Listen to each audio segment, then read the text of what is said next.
이번 강좌는 지난 강좌에 이어서 용도 지역에 따른 행위 제한 중에서 우리가 전체적인 입장에 있는 그 일부적 개념인 용도 제한에 대한 것을 나가도록 하겠습니다. 자, 그럼 우리가 여태까지 배운 것을 보면요, 요 얘기입니다. 용도 지역을 지정했다. 그럼 이 지정은 우리가 절차가 있지 않습니까? 그죠? 뭐가 이루어지느냐? 절차든 지정하는 절차의 원칙은 뭐에 의하도록 되냐면 이 도시군 관리 계획으로 정하도록 돼 있다. 이거 아닙니까? 그런데 이 지정 절차에 뭐가 있다고 했으면 특례가 있다 하는 것을 지난주에 우리가 배웠던 것입니다. 그럼 이 특례는 크게 두 가지가 있다 하는 걸 배웠었죠. 첫째가 공유, 수면, 매립지에 대한 것이 있겠고요. 그 다음 두 번째는 다른 법상 의제가 있다 그랬는데 타법상 의제 역시 두 가지가 있다는 것을 알 수 있습니다. 하나는 도시지역으로 본다는 것하고 하나는 관리지역 내 특례가 있다. 이렇게 볼 수 있겠죠. 이건 다시 두 가지. 이것이 우리가 지난주까지 배웠던 내용 중에 하나고요. 자, 그렇다면 이 지정을 하게 되면 뭐가 나타나면 부수적으로 뭘 가져오면 행위 제한을 가져온다 이런 얘기입니다. 부수적으로 행위 제한을 가져온다. 이게 바로 여러분들한테 필요한 내용이다 하는 걸 알 수 있습니다. 그럼 이와 같이 부수적으로 행위 제한을 가져오게 되면 거기에 따라서 제한할 때는 반드시 뭐가 있어야 돼요? 근거가 있어야 된다. 그럼 근거는요, 원칙적으로 뭘 따르도록 되어 있냐면 대통령령을 따르도록 되어 있다. 대통령령이라는 것은 국토의 계획 및 이용에 관한 법률을 따지는 거예요. 그래서 우리가 줄여서 그냥 국토계획법 뭘 따라간다고 보시면 시행령을 따라가야 된다. 이런 얘기입니다. 그 다음 여기에는 개별법이 있다. 아주 이제 중요한 것이고 따로 배울 것이고, 그 다음 두 번째는 이 근거 말고 유형이 있구나 하는 것을 볼 수 있어요. 이 유형. 자, 그럼 유형은 크게 역시 또 두 가지가 있다 하는 것을 볼 수 있습니다. 하나가 뭐가 있다면 건축물의 건축 제한. 특히 이것은 뭐를 얘기하는 거냐면 건축물의 용도가 있지만 자, 이거는 건축물의 용도가 있지만 이걸 조심해야 돼요. 자, 건축물의 용도에 대한 것을 뭐 한다고 했으면 제한하는 것이다. 이렇게 볼 수 있어요. 이게 여러분들한테 조심한 내용 중에 하나다 볼 수 있어요. 그래서 건축물의 용도 제한 이게 나타난 것이고, 원래 건축물의 용도는 건축법에 있는 겁니다. 뒤에 것이 중요한 거죠. 자, 두 번째는 규모 제한이 있구나 하는 것을 알 수가 있어요. 그럼 이 규모 제한은 크게 봐서 두 가지가 있다 하는 걸 볼 수 있습니다. 자, 뭐가 있냐면 건폐율이 있겠고 용적률이 있다. 이걸 볼 수 있습니다. 건폐율과 용적률이 있다. 이걸 여러분들이 이해를 해주시기 바랍니다. 자, 그렇다면 여기 있는 건축 제한에 대한 내용을 지금부터 가져가는 것이다 하는 것을 알 수 있겠죠. 자, 그렇다면 제1차적으로 보는 것은 어떤 내용이냐? 자, 이겁니다. 건축 제한에 관해서 본다면 우선 제일 먼저 여기 있는 걸 따라갑니다. 자, 국토계획법상에 있는 별표 규정. 자, 이걸 따라갑니다. 그러니까 이걸 우리가 다 공부할 수는 없지만 어쨌든 그와 관련된 것이 시험 문제 출제되고 있구나 하는 것을 여러분들이 아셔야 되는 것을 볼 수 있습니다. 그렇다면 원칙적인 관점을 보면 제일 먼저 뭐가 있느냐? 제1종의 전용 주거지역이 있다. 자, 이제 예를 들어보세요. 그치? 다 할 게 아니고 우리가 이제 예를 들어보시면 알 수 있어요. 그래서 이러한 것 중에 예 중에는 뭐가 있느냐? 전용 주거 지역이 있는데 이 전용 주거 지역에는 몇 종이 있느냐? 1종짜리가 있습니다. 그럼 여기 전용 주거 지역은 1종 있고 2종인데 전용 주거 지역 자체가 뭐를 얘기하는 거냐? 요거는 이런 걸 우리가 정리해 주면 돼요. 자, 양호한 주거환경을 보호한다. 양호한 주거환경을 보호한다. 볼 수 있어요. 그래서 우리끼리 공부할 때 전량보호 이렇게 우리가 외우시면 되겠고요. 그 양호한 주거환경을 보호하는 것 중에서 1종과 2종이 있는데 그 1종과 2종인데 1종은 단독주택 중심이고 주택 중심이 되는 거고 되고, 여기 이종은 공동주택 중심이 됩니다. 그러나 중심이라는 건 여기는 단독도 나타날 수 있다는 소리입니다. 그걸 여러분들이 이해하시면 되겠습니다. 자, 그럼 이 단독주택이 있다면 거기에는 이 일종을 갖다 먼저 생각해 봅시다. 단독이든 공동이든 플러스 뭐가 있어야 돼요? 근린 생활시설이 존재해야 되는 것을 알 수 있습니다. 그럼 근린생활시설 중에서 1종과 2종, 2종과 1종 있지 않습니까? 그죠? 그럼 그들은 어떤 차이가 있는가? 이걸 갖다 보기 위해서 그 교재에 만들어 놓은 겁니다. 자, 그럼 우선 제일 먼저 1종은 단독주택 중심에다가 이런 것이 있구나 볼 수 있어요. 단독이 있으면 여러분 생각해 봅시다. 여기 1종은 단독주택에다 1종 근생으로서는 1,000제곱미터 미만짜리, 즉 300평 미만짜리가 등장할 수 있는 거죠. 그러면 그런 형태에 있는 것으로 근생 중에서 1종짜리가 있고 그 다음에 2종짜리가 있습니다.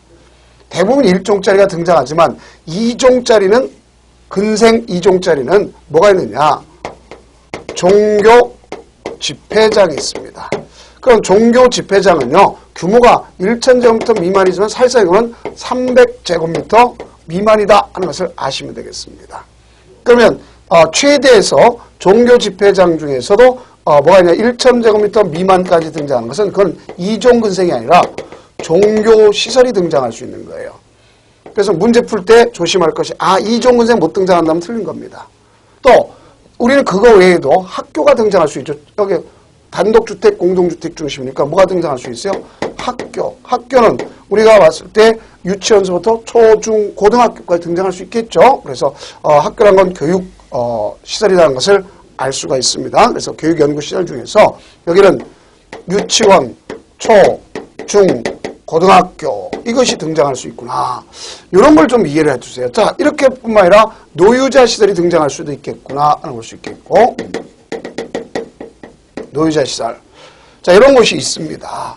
그럼 여기 일종 근생 같은 경우는 대개 이제 우리가 변전소, 그렇죠? 이런 경우도 등장할 수 있겠고, 또 기념관 이런 것도 등장할 수가 있습니다. 자, 그래서 대개 보면 이런 형태로 이해를 하시지 그걸 암기하려고 하지 마세요. 포인트가 된 건 요거다 하는 걸 수 있습니다. 그래서 여러분 교재 본다 할지라도 단독주택 중에서 다가구보다는 단독인데 원래 다가구는 조례로서 허용하는 것을 아시면 되겠고요. 두 번째 조례로서는 공동주택 연립 아파트는 등장시켜서는 안 되겠죠. 왜? 1종이니까. 그 2종은 아파트는 등장할 수 있잖아요. 공동주택 중심이니까. 그렇게 연상하시면 되겠고 2종 근생 중에서는 종교집회장, 문화집회시설에서는 박물관, 미술관 이렇지만 이건 300제곱미터 미만. 그래서 자 1,000제곱미터 미만입니다. 그래서 이런 것은 박물관, 미술관, 기념관에 한한다 하는 것을 아시면 되겠고 종교시설은 1,000제곱미터 미만까지. 그렇죠? 이렇게 되는 걸 알 수 있어요. 그러니까 이제 사람이 거주하니까 주차장과 관련되는 자동차 관련 시설에서 주차시설은 등장할 수가 있구나 하는 것을 아시면 되겠죠. 그럼 이종 역시 양호한 주거환경을 보호하는데 뭐가 될 수 있어요? 공동주택 중심입니다. 그럼 여기는 단독과 공동이 등장할 수 있죠? 역시 근린생활시설 공통적으로 등장해야 될 거 아닙니까? 여기는. 그러면 역시 근린생활시설은 1,000제곱미터 미만까지를 기점해서 등장하는 것을 알 수 있겠죠. 자, 그 다음 종교 집회장 등장할 수 있다. 종교시설 등장할 수 있다. 학교 등장할 수 있다. 하는 것을 볼 수 있겠죠. 그러면 이제 이런 것을 여러분들이 연상해 두신 것이 가장 현명한 방법 중에 하나다. 이렇게 볼 수 있습니다. 다만 이제 뭐를 갖다 우리가 중요시 여긴다고 볼 수 있냐면 그 밖에 조례가 건축할 수 있는 것들이 일부가 있다를 볼 수 있어요. 자, 그렇다면 이제 자연환경 보전 지역을 한번 봐야 되겠죠. 가장 하는 거가 이제 자연환경 보전 지역. 자, 그걸 봅시다.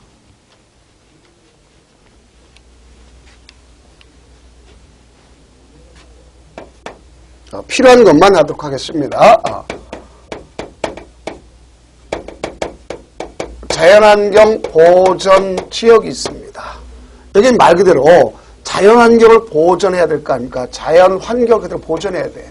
그럼 최소 행위를 할 수 있는 거예요. 그래서 여러분들이 우리가 뭐가 있다 보시면 용도지역이 지정되지 않았으면 최소 행위를 하니까 자연환경 보전 지역을 따라간다 하는 것을 아시면 되겠습니다. 그 자연환경 보전 지역에서는 역시 법령에 허용한 것은 단독주택인데, 자, 이거는 뭐가 등장해서는 안 되면 이 다가구 같은 건 등장해서는 안 되는 겁니다. 왜? 다가구가 등장한다는 것은 19세대 이상이, 19세대까지 가져니까 오히려 자연환경을 해칠 수가 있어요. 우리가 그렇게 연상을 해주면 되겠고. 그 다음, 이것이 있기 때문에, 초등학교는 등장할 수 있구나 하는 것을 아시면 되겠습니다. 무슨 학교? 초등학교. 자, 이것이 어디서 이루어지는 거냐면, 자연환경 보전지역에서 법령이 허용하는 것이 있어요. 그러나 조례가 허용한다 그러면 조례가 허용할 수 있는 것은 역시 일종 근생 중에서 일정한 것도 종교 집회장, 종교 시설, 알겠죠? 이렇게 등장할 수 있고. 그래서 종교 집회장은 대한민국 어디든 다 등장할 수 있다는 걸 머릿속에 좀 인식 좀 해두세요. 규모가 작으니까. 그 다음 나가서 군사시설로서 불가피한 경우 발전, 묘지 관련 시설도 등장할 수 있구나 이렇게 볼 수 있어요. 그렇다면 이쯤 하면 이제 여러분들 문제를 풀어봐야 되겠죠. 자, 국토의 계획 및 일법령상 자연환경 보전 지역 안에서 건축할 수 있는 건축물은 단 조례가 규정한 것은 조례 같은 건 아까도 했던 건 일종 근생 또 종교 집회 나가서 뭐가 또 있을 수 있냐면 발전시설, 군사시설, 묘지 관련 시설이 있을 수 있잖아요. 그럼 그걸 배제하자는 얘기죠. 그럼 자, 법령에 허용한 것은 여기 있네요. 단독주택과 초등학교다 하는 걸 볼 수 있겠네요.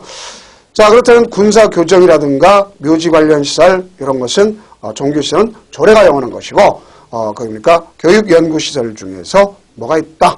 자, 초등학교가 있구나. 그 정답 5번이 되는 것을 알 수 있어요. 그래서 제가 그 밑에다 학습도움 해가지고 주요 건축물의 건축 제한을 갖다 정리한 걸 볼 수 있겠죠. 그래서 단독서부터 등장한다. 이걸 볼 수 있습니다. 그렇다면 단독주택은 대부분 등장하지만 등장하지 못하는 곳이 있습니다. 어디가 있어요? 우리끼리 공부할 때는 유전, 연상을 하세요. 유통상업지역과 전용공업지역입니다. 유전, 유통상업지역이라는 것은 산업화가 됨에 따라서 유통기능 담당을 해서 도시 안과 바깥을 갖다가 연결, 유통기능을 해서 만든 것이기 때문에 뭐가 없다고 볼 수 있냐면 주거, 소위 주택을 갖다 지을 수 없다는 걸 알 수 있겠고요. 또 전용공업지역은 중하, 공해성이니까 역시 주택을 등장시킬 수 없다 이렇게 보시면 되겠습니다. 그래서 우리는 유전에는 주택이라는 건 단독이든 공동이 등장할 수 없구나 하는 걸 머릿속에 좀 인식하시면 되겠고요. 다음 아파트는 도시적 바깥에서 원칙적으로 등장할 수 없습니다. 다만 계획관리지역에서 지구단위 계획으로서 주거 개발 징조가 되면 할 수 있지만 그렇지 않으면 등장할 수가 없어요. 도시적 밖은. 다만 도시적 안에서도 등장할 수가 없는 곳이 있죠. 전용주거적 일종 방금 배웠죠. 그 다음 두 번째는 일반 주거적 일종. 왜? 일반 주거 일종을 우리 앞서 배웠을 때 뭘 했어요? 저층이라 했죠. 저층. 그러니까 저층은 4층을 갖다 했죠. 그럼 우리가 법에서는 뭐라고 쓰면 주택으로 쓰인 층이 5개층 이상이면 아파트를 본다 그랬지 않습니까? 그러니까 등장할 수 없는 걸 알 수 있어요. 또한 유전에는 집을 못 짓는다 그랬죠. 유전. 그 다음 녹지지역. 특히 우리는 녹지지역엔 지을 수가 없다 하는 것을 아시면 되겠습니다. 그래서 그런 내용이 되는 것을 알 수 있겠고. 그 다음에 이제 숙박시설을 가능한 것은요, 상업지역에서는 가능합니다. 또, 준공업지역에서는 가능해요. 그 다음에, 우리가 자연녹지지역에서 가능할 수 있어요. 계획관리지역에서 관광에서 인정하는 것만 가능할 수 있어요. 그럼 규모의 규제를 받는다 소리입니다. 그래서 상준자계, 이게 있다는 것을 알 수 있겠고요. 위락시설은 무조건 무슨 지역에서만 등장하면 상업지역에서만 등장하는 거구나 하는 것을 꼭 명심해야 돼요. 무슨 지역에서만? 상업지역에서만 등장한다. 이렇게 보시면 되겠습니다. 종교 집회장은 대부분 다 등장할 수 있는데요. 우리가 갔을 때 등장하는 곳에 보면 대개 전용주거지역에서 1000제곱미터까지 등장할 수 있는 것을 알 수가 있었죠. 그러나 전용공업지역이나 생산녹지역은 등장시키지 못한다 하는 것을 아시면 되겠습니다. 자, 그렇다면 이제 장례식장을 한번 보세요. 장례식장은 우리가 오늘날 그 주거 형태가 바뀜에 따라서 나타난 거죠. 주거 문화가. 그래서 제일 마지막에 등장한 것으로서 볼 수 있는데 전용 주거지역에다 장례식장 등장시키면 양호한 주거 환경을 깨트리는 거 아닙니까? 그죠? 그러니까 등장시킬 수가 없다 하는 것을 아시면 되겠고요. 그 다음 일반 주거지역 등장시킬 수 없습니다. 전용 공업지역 중하학 공해성이니까 등장시켜서는 안 되는 걸 알 수 있겠죠. 그러나 자연환경 보전에 등장시킬 수 없습니다. 자, 그럼 그와 관련돼서 이제 우리가 문제를 한번 정리해 보면 되겠죠. 그래서 15회 때 나왔던 걸 보면 국토의 계획 및 이용에 관한 법령상 각 건축물이 허용되는 용도 지역과 바르게 연결된 것은 그랬습니다. A. 독서실. 자, 독서실은 뭐가 되냐면 독서실 자체가 이종근생입니다. 그렇죠? 이종근생이니까 이종근생은 등장할 수 있는 것이 앞서야겠죠. 이종근생이 등장할 수 있는 부분이 바로 뭐냐? 그래야죠. 이종근생 중에서는 전용주가 등장할 수 있는 것은 종교 집회장으로서 300제곱미터 이하까지만이다 하는 걸 봤었죠. 그래서 거기 보면 A는 등장시킬 수가 없구나 하는 걸 알 수 있어요. 그 다음 B, 장례식장. 장례식장은요, 어디에서 등장한다면 전용주거지역, 일반주거지역, 전용공업지역, 자연환경 보전지역에서 못 등장하는 겁니다. 그렇다면 계획관리지역은 등장할 수 있네요. 맞는 표현이고. 다음 유흥주점. 유흥주점이라는 자체는 뭘 갖다 연상하시면 되냐면 여러분들이 잘 정리해 보세요. 유흥주점이 뭔가 그래 봤을 때 유흥주점은 위락시설이구나. 위락시설은 상업지역에만 등장한다. 그러니까 준공업지역은 등장시킬 없다. 그러니까 역시 틀렸네요. 일반 목욕장은요. 제1종의 일반 그러니까 제1종의 뭐라면 근린생활시설입니다. 그렇기 때문에 제 전용주거지역 했든 일반 주거지역 했든 등장시킬 수가 있다. 이렇게 볼 수가 있습니다. 그래서 허용하는 것을 볼 수 있겠죠. 그럼 허용하는 것은 B번과 D번이구나. 정답 2구나 하는 것을 아실 수 있죠. 자, 그렇다면 지금까지는 어떤 것 같다면 대통령령이 정한 걸 얘기한 것입니다. 그런데 앞서 근거가 방금 배웠던 것처럼 건축물 제한에 관해서 원칙은 어디 걸 따라간다 했습니까? 원칙은 대통령령. 그래서 지금 대통령령에 대한 별표 규정을 개략적으로 설명한 겁니다. 지금 설명한 것이. 그런데 제가 앞서 서두에 얘기했던 것처럼 특례를 갖다 별표 친 적이 있죠. 자, 특례란 말은 개별법을 적용받는다 이 소리입니다. 이걸 여러분들이 이해하시면 되는 거예요. 이거는 개별법을 적용받고 있구나. 이걸 정리해 주면 되는 거다 하는 걸 알 수 있어요. 그럼 그 개별법을 적용받는 것은 바로 뭐가 있는가 봐줘야 되겠죠. 우리가 이제 이런 걸 갖다 봅시다. 이 건축물 제한 중에서 특례에 해당하는 것 중에서 뭐가 있냐면 농공단지. 농공단지. 자, 농공단지는 뭘 갖다 적용받을 거냐 하는 걸 아셔야 되겠죠. 이거는 산업입지 및 개발에 관한 법률을 적용받습니다. 자, 산업입지 및 개발에 관한 법률을 적용받아요. 그럼 왜 이렇게 적용을 받아야 되는지에 대해서 우리가 한번 생각해 봅시다. 그 이유가 무엇인지를 갖다 한번 봐봐야죠. 우리가 이 농공단지라는 자체가 원래 뭐 때문에 나온 겁니까? 이 농공단지라는 자체를 이해하시면 되겠죠. 제가 주석을 달아놨죠. 그 이 농공단지는 원래는 그 농어민의 소득 증대가 목적입니다. 그럼 농어민이 살고 있는 데는 예를 든다면 자, 농림지역 아닙니까? 그럼 원래 농림지역은 공장을 원칙적으로 질 수가 있어요? 없어요? 없습니다. 그러면 국토계획법상 적용받으면 이걸 질 수가 없는 것이 원칙입니다.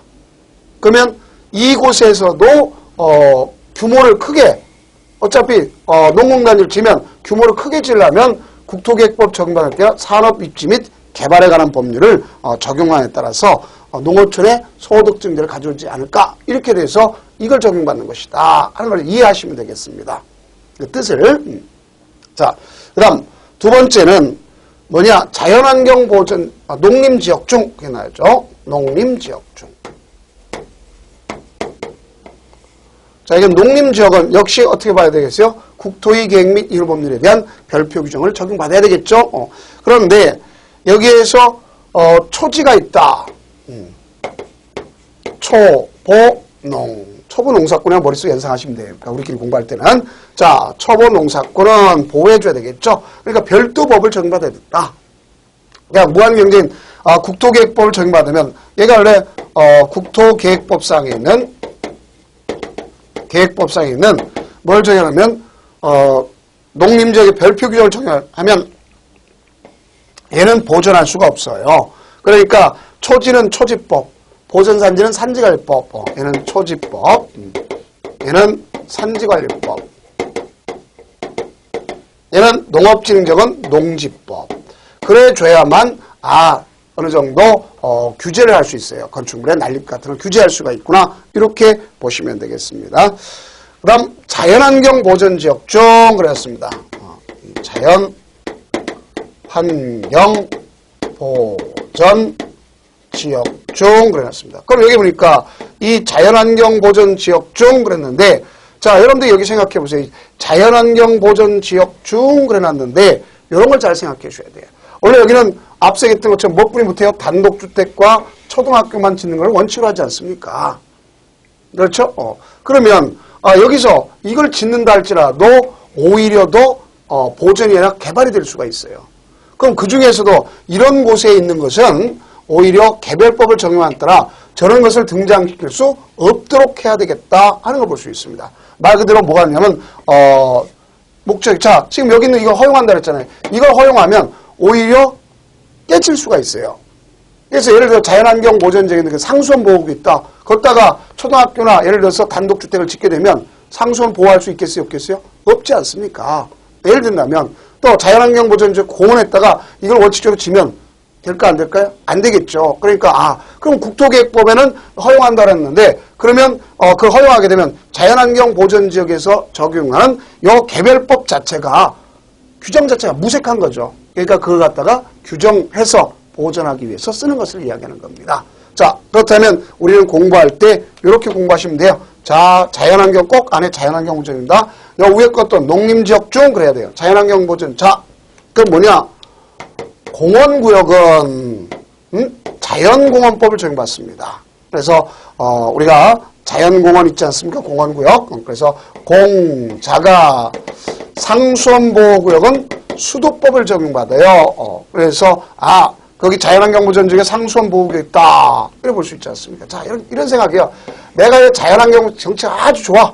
경치가 좋습니다.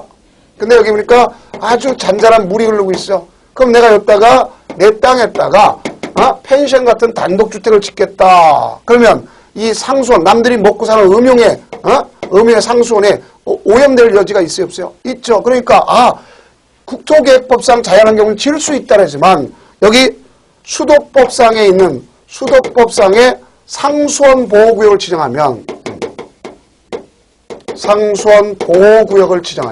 이걸 지어서는 안 된다 이 소리가 나오는 거겠죠. 자, 그 얘기를 여기서 이야기하면 되겠습니다. 자, 그래서 상수에게 말하길 공자가 상수에게 말하길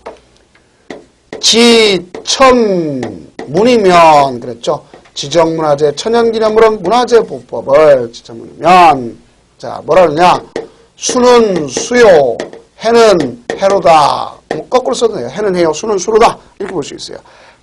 자 해양보호구역은 해양생태계의 보전 및 관련 법률을 그다음 수는 수로다 하는 것은 수산자원 보호 어디서 자연환경 수산자원 보호구역은 수산자원 관리법을 적용받는구나 이렇게 볼 수 있어요.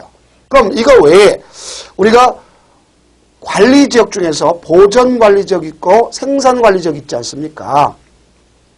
그럼 거기는 각부 장관이 인정하면 개별법을 적용받아요. 그러나 무조건 그걸 억제할 수는 없잖아요. 그죠? 그래서 조화를 이루도록 이렇게 규제를 할 수 있도록 이렇게 해놓은 것이다 하는 것을 연상해 주면 되겠습니다. 자, 그러면 이쯤 하면 이제 문제를 한번 풀어봐야 되겠죠? 자, 국토의 계획 및 인허법령상 용도지역 안에서의 행위 제한에 관한 설명으로 옳지 않은 것은 그랬습니다. 1번 용도지역에서의 건축물이나 그 밖의 시설의 용도, 종류 및 규모 등의 제한에 관한 사항은 뭐로 정한다? 대통령령으로 정한다. 앞서 얘기했죠. 원칙적인 형태에서 보면 자 여기 건축 제한에 관한 사항은 대통령령으로 정한다. 오케이 맞는 거고 산업입지 개발에 관한 법률에 따른 일반 산업단지는 자 산업 아니죠. 자 여기 봐요. 농공단지다. 그러면 우리가 일반 산업단지는 도시지역으로서 공업지역을 정받는 데 따라 건축행위를 할 수 있는 겁니다. 그래서 여기는 뭘 얘기하면 농공단지 그럼 농업인의 소득 증대를 위해서 해야 되는데 그 농림지역에 따른 농공단지 공장이 등장하면 안 될 거 아닙니까? 그러나 이 법을 적용하에 따라 규모를 크게 등장시킬 수도 있다. 그래서 농업인의 소득을 증대시킬 수 있다는 걸 배웠지 않습니까? 그래서 2번이 틀렸네요. 농림지역 중 농업진흥지역인 경우는 농지법에서 정하는 바에 따른다 그랬습니다. 자, 농림지역 중 농업지역 여기 있네요. 농지법에 따른다. 맞습니다. 자연환경 보전지역 중 자, 상수가 있잖아요. 그죠? 상수원법은 수도법을. 자, 자연환경 보전지역 중 수는 수요 의미에 있죠. 자, 그렇게 하면 왜 수산자원법은 수산자원관리법에 의한다. 자, 이렇게 정리하면 되는 거예요. 그래서 문제 풀 때도 재치껏 가져가면 되겠습니다. 자, 그렇다면 이미 우리가 이 근거했고 유형은 두 가지가 있다 그랬죠. 건축 제한이 있겠고 두 번째 규모 제한이 있다는 걸 볼 수 있지 않습니까? 그럼 우리는 이 규모 제한은 무엇이 있는가 하는 것을 대략적으로 한번 설명해 보도록 해봅시다. 두 번째는 건축 제한과 규모 제한인데 자, 규모 제한은 한마디로 크기 제한입니다. 그래서 국토계획법과 건축법에서 보면 건축법에서는 높이 규제를 원칙으로 하는 거예요. 직접적인 높이 규제. 그러나 국토계획법에서는 간접적으로 볼 수 있습니다. 그래서 규모 제한과 관련된 것이 바로 뭐가 있냐면 건폐율이 있겠고 용적률이 있구나를 볼 수 있습니다. 그럼 여기 보면 이 건폐율이라는 게 바로 뭐냐? 건물에 의해서 가리다, 가리우다, 가리는 율을 얘기하는 거예요. 그래서 건물에 의해서 가리는 율을 건폐율이라고 용적률 그랬으면 적은 요거는 쌓는다, 쌓다 이런 얘기입니다. 대지 면적이 몇 배 쌓느냐는 얘기예요. 그래서 요 내용 가지고 3단계로 규정하는 거예요. 그럼 우리가 보면 이 건폐율이라는 것은 역시 건축을 짓는 땅의 면적을 대지 면적이라고 합니다. 대지 면적은 토지 면적과 같을 수도 있고 다를 수도 있어요. 왜 같을 수 있고 다를 수 있냐면 여기 봅시다. 만약에 제가 이쪽으로 자 예를 들어서 이쪽으로 10m, 이쪽으로 10m 상을 샀습니다. 구입했어요. 그럼 이건 우리가 100제곱미터일 거 아닙니까? 예를 들어서. 그럼 토지 면적이 100제곱미터야. 그럼 내가 일단 건축을 하려고 한다. 그러니까 요 도로가 이렇게 돼 있는데 도로의 요걸 뭐라면 소유폭이라 합니다. 그 양쪽에 여기에 대지가 있는 것이 있을 수 있고 철길이 있는 거에 따라 달라질 수가 있어요. 그럼 이건 이제 건축법에 규정되어 있는데 자, 만약에 이쪽에 대지가 있다면 여기 도로 중심부터 각각 부족한 만큼 띄워야 돼요. 만약에 소유폭이 2m다 그러면 여기 1m, 이쪽 1m 띄웁니다. 그럼 이건 대지 면적은 들어가지 않습니다.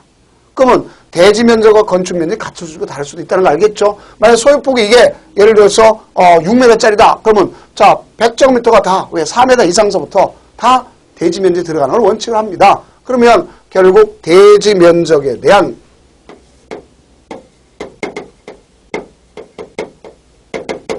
건축 면적 비율을 뭐라 할 수 있다? 건폐율 그래야 되는 거죠. 자, 이게 여러분들이 우리가 볼 수 있는 거예요. 그래서 만약에 요게 우리가 1000제곱미터가 있다고 생각해 봅시다. 1000제곱미터가 있을 때 여기다 건물을 짓는다. 그럼 이 건물을 갖다 이렇게 질 거 아닙니까? 그럼 지면 이 건물이 갖고 있는 바닥, 깔고 있는 면적, 요놈이 가리는 거. 그 가린다는 건 어떻게 가리는 거냐? 요놈이 만약에 여기서 이루어진다 이거 단면을 잘라버린다면 이런 두 가지 형태로 볼 수 있어요. 아, 무슨 형태냐? 여기 지금 대지가 이렇게 있지 않습니까? 그죠? 그 여기 건물이 있잖아요. 그럼 요 건물에 외벽이나 외곽 기둥이 있어요? 없어요? 있죠? 그래서 외벽이나 외곽 기둥이 있단 말입니다. 그럼 그 외벽이나 외곽 기둥에 중심선의 수평투영 면적, 제가 마음이 좀 곱지 못해서 어렵습니다. 맨날 혼나요. 저희 집사람한테도. 자, 그러면 이렇게 보면 요 분야가 바로 뭐냐면 요게 건축면적이나 그럼 대지면서 가리는 율, 요 가리는 빨간 면을 건축면적이라는 거예요. 그 비율을 건폐율. 그럼 결국 따지고자 하는 것은 그걸 따지는 게 아니라 여기 있는 이것의 공지 확보가 목적인 거예요. 빈 땅. 그럼 왜 공지를 확보하느냐? 연소 차단, 통풍, 채광, 위생 이런 것 때문에 하는 것이라는 걸 알 수 있습니다.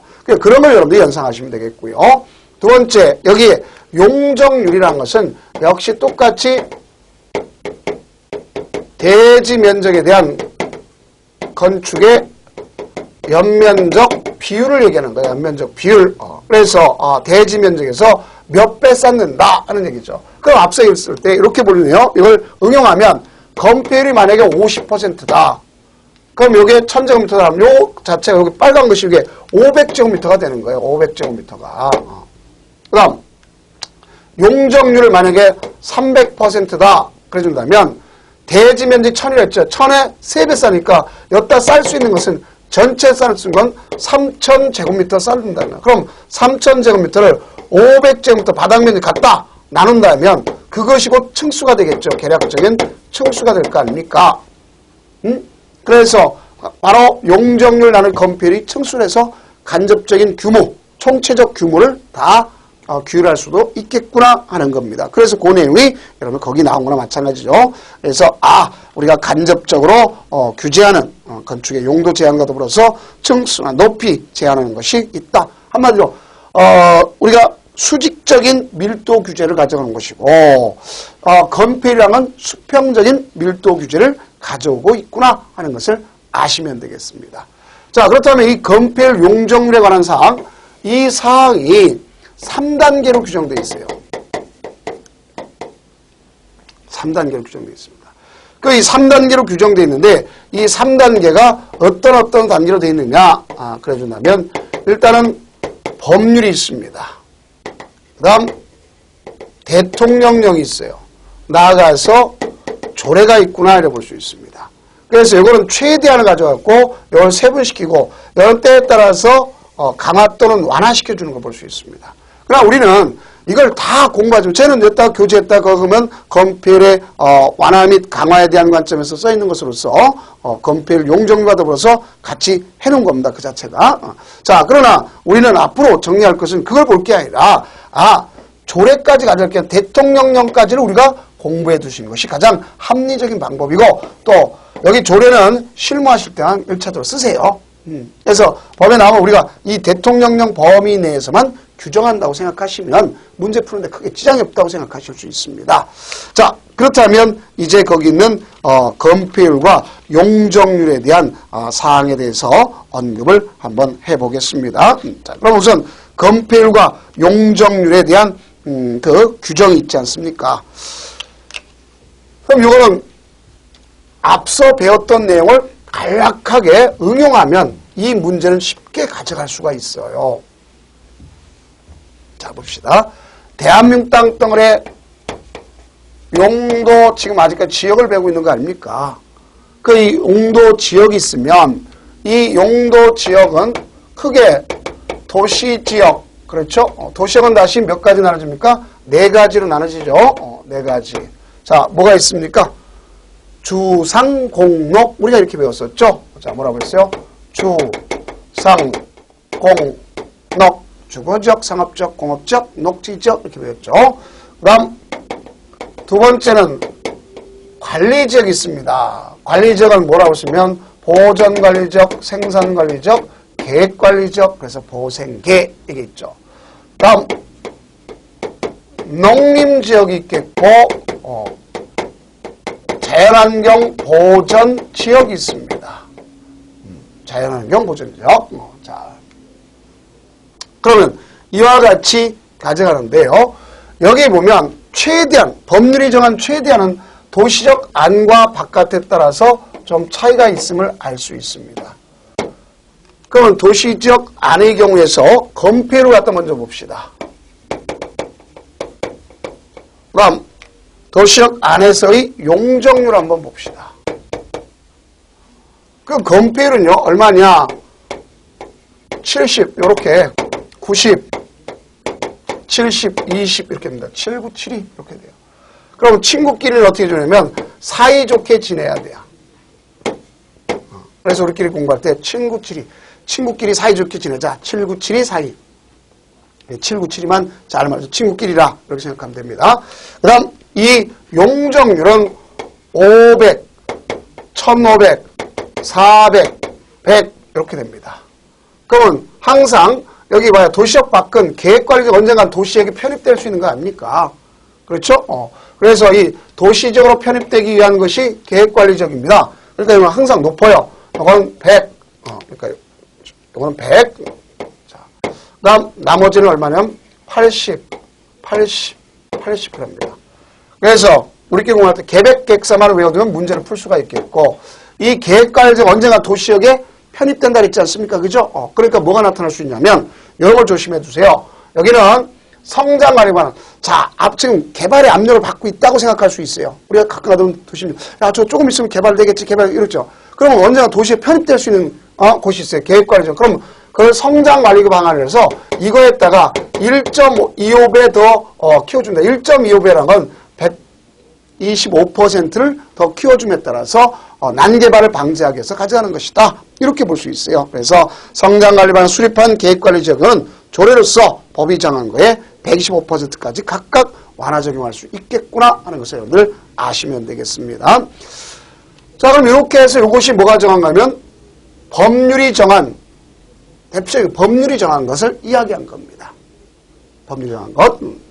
자, 그렇다면 이제 뭐가 있냐면 세분된 것이 있지 않습니까?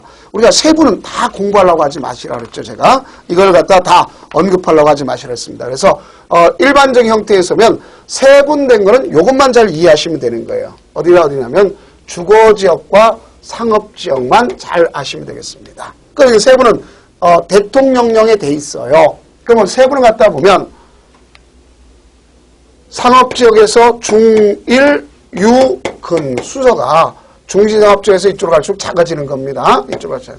그 다음 역시 주거지역은 준주거지역, 일반 3종, 일반 2종, 일반 1종, 전용 2종, 전용 1종 역시 이쪽으로 갈수록 작아지는 겁니다.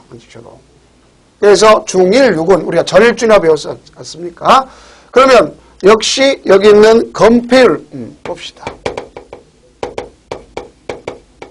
건폐율을 자, 그래서 건폐율을 보고 다음 두 번째는 용적률의 최대한만 구별하면 돼요. 용적률의 최대한. 그럼 건폐율 리듬을 타면 됩니다. 우리 초등학교 다닐 때 뭐랬어요? 계명 외웠던 적 있죠? 리듬 타서 외우면 더 쉽잖아요. 단순하게 외우세요. 단순하게. 그래서 여기도 단순하게 외우면 됩니다. 자, 여기 중심합집 90이잖아요. 그죠? 90, 그러니까 90이라고 해서 9, 8, 8, 7. 자, 이렇게 되죠. 그래서 9, 여기다 동그라미 치면 되겠죠. 9, 8, 8, 7, 7. 그 다음, 여기 준주거지역은 70이잖아요. 그죠? 자, 이건 아까 90이니까 이거고. 그럼 여기 70이니까, 여기는, 역시 70. 70. 자, 그럼 9, 8, 8, 7, 7. 그 다음, 여기만 조심하면 돼요. 여기만 왜 유일하게 조심하냐?